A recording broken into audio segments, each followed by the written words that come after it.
इलाहाबाद में इसलिए मुझे तो रोका गया, अपराधियों क्यों रोका गया? यहाँ 500-700 पुलिस लगा के क्यों रोकना चाहते हो?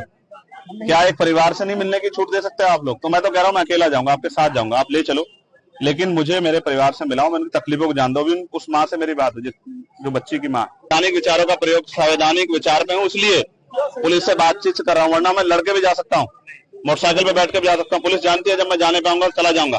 पाखंडवाद धर्मांधता को बढ़ावा देंगे तो बस मैं उनकी लड़ाई इतनी लड़ सकता हूँ जो मैंने अभी लड़ी। एक आखिरी प्रश्न, कलकत्ता में गैंगरेप हुआ एक लड़की के साथ, उसके बाद टीएमसी के लीडर कई विवादित बयान दे रहे हैं, उनका कहना है कि लड़की को वहां जाना ही नहीं चाहिए था। नहीं, ये सब चीजें गलत है, इस पे जांच चल रही है, जांच होकर जो कार्रवाई होगी सबके सामने है। धन्यवाद। प्रयागराज के बराबर में कौशाम्बी जिले में पाल समाज की बच्ची के साथ जो अन्याय हुआ और उसमें जो पुलिसिया कार्रवाई, उस पर बहुत सारे सवाल खड़े हो रहे हैं।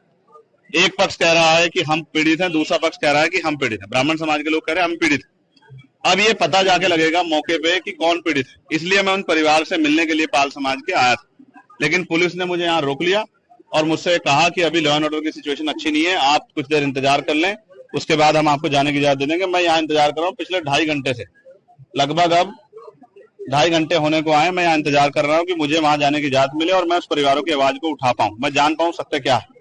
इसी तरह करछना में जो अन्याय हुआ कि एक शेड्यूल कास्ट के व्यक्ति को जला के मार दिया, उस परिवार को न्याय मिले, उस परिवार के साथ जो डर भय का माहौल खत्म हो, उसके लिए मैं यहाँ हूँ। लेकिन अभी तक पुलिस ने कोई ठोस जवाब दिया। मैं कुछ देर और इंतजार करूंगा। अगर पुलिस ने जो वादा किया है कि हम आपको जाने देंगे या परिवार से मिलाएंगे, अगर पुलिस पे खरी उतरती तो फिर मैं कूच करूंगा, कौशाम्बी भी जाऊंगा और करछना थाने वाले परिवार से जाकर उनसे मिलूंगा, उनकी न्याय की लड़ाई को मजबूत करूंगा। आप धरने पे भी बैठे हैं, क्या कारण है? मैं इसीलिए बैठा हूं कि क्या उत्तर प्रदेश में कानून व्यवस्था इतनी कमजोर हो गई है कि एक सांसद अपने परिवार से नहीं मिल सकता है? क्या हो गया उत्तर प्रदेश में? हम इलाहाबाद में हैं, जहां पूरे उत्तर प्रदेश के लोग आते हैं न्याय मांग रहे हैं। हम तो लंबे समय से मेरठ में हाईकोर्ट की बेंच की मांग को भी उठा रहे हैं, लेकिन इलाहाबाद में इसलिए मुझे तो रोका गया, अपराधियों क्यों रोका गया? यहाँ 500-700 पुलिस लगा के क्यों रोकना चाहते हो?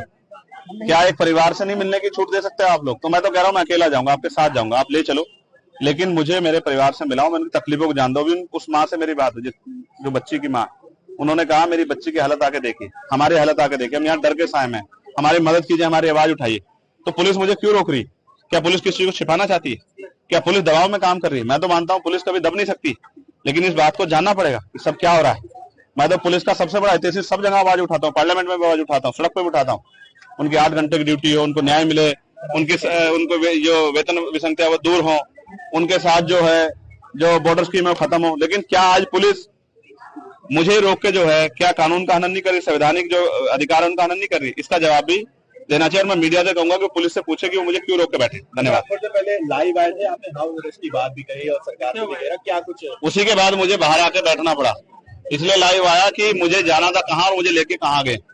मैं संवैधानिक विचारों का प्रयोग संवैधानिक विचार पे हूँ, इसलिए पुलिस से बातचीत कर रहा हूँ, वरना मैं लड़के भी जा सकता हूँ, मोटरसाइकिल पे बैठ के भी जा सकता हूँ। पुलिस जानती है जब मैं जाने पाऊंगा चला जाऊंगा, लेकिन मैं संवैधानिक विचार को मानता हूँ, संविधान को मानता हूँ, इसलिए पुलिस से बात कर रहा हूँ कि भाई हमें जाने दिया जाए या उस परिवार को हमसे मिला दे। अगर नहीं जाने दिया जाता तो क्या कुछ कदम उठाया जाए? तो फिर अभी तो इलाहाबाद में आप संदर्भ देख रहे हैं, फिर आप लखनऊ में देखना, विधानसभा का घेराव होगा, मुख्यमंत्री आवास का घेराव होगा, इतने बड़े पैमाने पर होगा कि पूरे प्रदेश से ट्रेन में लोग आएंगे और लखनऊ का चक्का चक्का जाम कर। अच्छा, इटावा में हाल ही में एक घटना हुई जिसके बाद सुर्खियां तेज होगी, राजनीति जातिवाद पे आ गई, किस तरह इसको देख रहे हैं? क्या इटावा में आप उस घटना की बात कर रहे हैं जहाँ एक यादव समाज के कथावाचक की चोटी काटी गई, उसको मूत्र जो है उससे नहलाया गया, उसी की बात कर रहे हैं क्या? आप ये समझिए, अगर ये आजादी से पहला समय होता संविधान से, तो ये उनके साथ जो हुआ वो सही था। वहां शूद्रों को मंत्र उच्चारण करने का और मंत्र को श्रवण करने का अधिकार नहीं था। कोई शूद्र अगर मंत्र सुन लेता था उसके कान में पिघला के लोहा डाला जाता था। कोई मंत्र अगर शूद्र जो है मंत्र का उच्चारण कर लेता था तो उसकी जीभ काटी जाती थी।